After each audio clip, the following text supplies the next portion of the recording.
The music was loud, laughter floated through the living room, and the scent of spiced cider mixed with the faint tang of spilled wine. I should have been enjoying myself. After all, it was our party.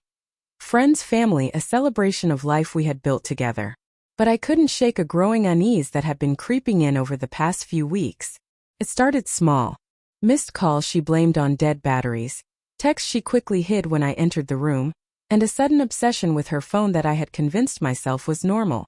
I told myself I was imagining things. I told myself I was being paranoid. Then it happened. I was in the kitchen grabbing another drink when I noticed a man talking to my wife near the doorway. They laughed, a casual laugh. But there was something in the way she looked at him that made my stomach drop. Something I had never seen directed at me. And then he kissed her. It wasn't a fleeting accidental brush of lips. It was deliberate, tender, familiar. And the look they shared afterward, it wasn't just desire. It was complicity.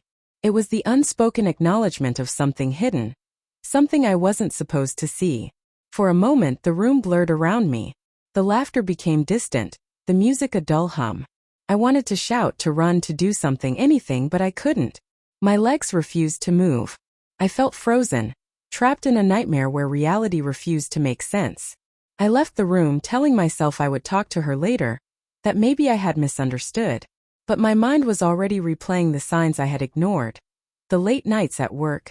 The sudden fragrance I didn't recognize. The way her texts seemed to disappear when I approached. Each memory, once comforting, now felt like a lie. Later, when I confronted her, my voice was quiet, almost hesitant. Who was that? She avoided my eyes. Her hands fidgeted with the edge of her dress. It's nothing. Just someone I met tonight. Don't worry about it.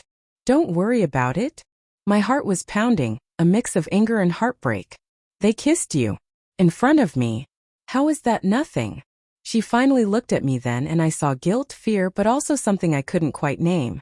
I didn't mean for it to happen, she whispered. I don't know why I did it. I wanted to scream, to shake her until she admitted the full truth. But instead I listened, absorbing her words, her tone, the tremor in her hands. There was remorse, yes, but the remorse couldn't erase the betrayal. In the days that followed, the suspicion I had tried to ignore became impossible to deny. Hidden messages, deleted conversations, and the quiet tension that hung over every interaction confirmed what I had seen that night. She had been living a secret life right under my nose. I remember lying awake, replaying the moment again and again. Every laugh, every tender gesture she had shown me, now tainted by doubt. Every shared memory felt fragile, like glass in my hands, ready to shatter. And I realized that love alone couldn't fix what had been broken. Trust, once fractured, couldn't simply be pieced back together. We talked. Really talked. She cried. I held back my tears, not out of cruelty, but because I needed to stay present, to hear everything, even the confessions that cut like knives.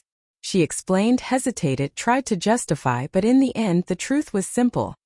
The connection she had formed with someone else was real, and mine had been betrayed. I made my decision quietly, with as much dignity as I could muster. Walking away didn't feel like victory. It felt like survival. Each step away from her, from the life we had shared, was painful, but necessary. Months later I still think about that night. The kiss, the look, the realization that the woman I loved had been someone else entirely for a long time. The wound remains, but so does a strange clarity. I learned that love without trust is a cage, and strength isn't in clinging.